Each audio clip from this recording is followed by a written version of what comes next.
новости Первого Ордена. Здравствуйте. В ходе антитеррористической операции была уничтожена ячейка боевиков и захвачен в плен По Демерон, правая рука Леи Органа, полевого командира запрещенной в галактике организации сопротивления. В процессе дознания он предоставил сведения о местонахождении Люка Скайуокера, главы тоталитарной секты Орден Джедаев, после чего сбежал при содействии примкнувшего к нему неблагонадежного рядового FN-2187.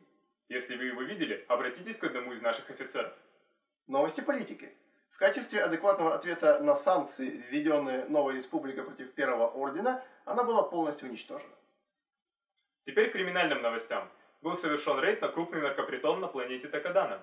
Выжившие наркодилеры выдали поставщика галлюциногена. По их словам, это была оранжевая обезьяна.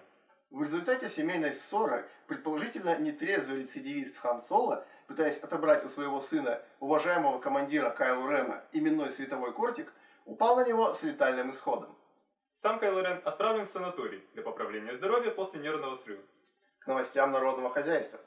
Произошло вероломное нападение сил сопротивления на мирную космическую станцию Старкиллер, предназначенную для выращивания редких пород хвойных деревьев.